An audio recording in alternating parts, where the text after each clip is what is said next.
What does the number 13 mean to you? Are you afraid of it? Hospitals skip room 13. Hotels skip the entire 13th floor. People seem to avoid it like the plague. We're told it's unlucky, dangerous, even evil and demonic. But here's the question no one ever asks. Who decided that and why? Because fear like this doesn't spread by accident. It spreads by design.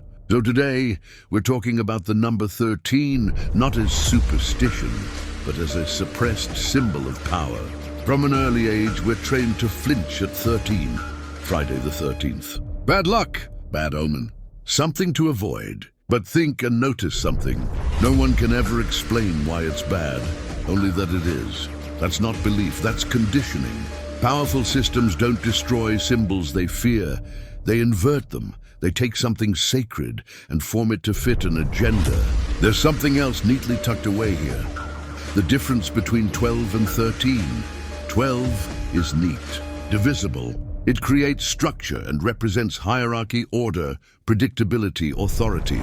But 13 doesn't stop the cycle, it continues it. Nature doesn't end at 12. The moon doesn't stop at 12 cycles. The body doesn't stop at 12 rhythms. 13 is what happens after order. And systems built on control don't fear chaos. They fear what they can't regulate. So 12 became law. And 13 became a warning. Long before modern calendars, long before organized religion, human beings didn't track time with clocks. They tracked it with the moon. There are 13 lunar cycles in a solar year, each lasting about 28 days. And the female body mirrors this exactly, with 13 menstrual cycles a year. Before time was mechanical, the body was the calendar. This wasn't random, it was sacred. Ancient civilizations knew this. The Maya structured their sacred calendar around 13 cycles. The Egyptians believed the soul ascended through 13 stages.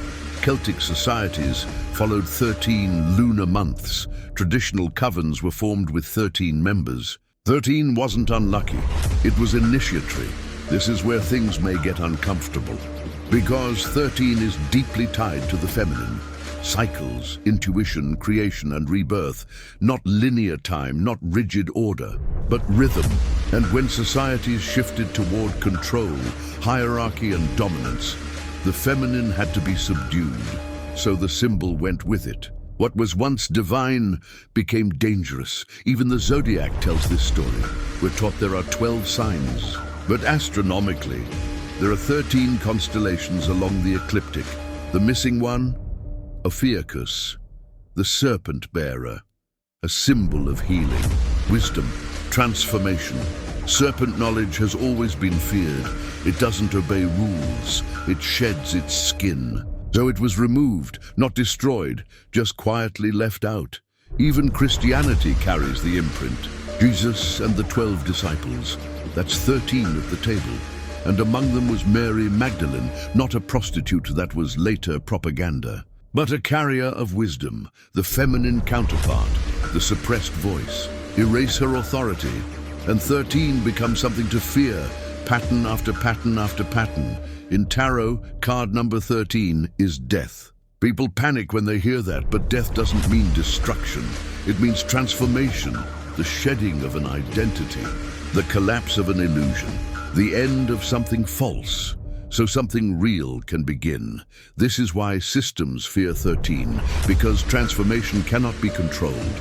It is a rite of passage for the aware. 13 was never evil. It was never unlucky. It was the doorway. And some doors are too dangerous to leave open, but once you see it, you can't unsee it. Welcome to the 8th house, where truth and harmony have a space.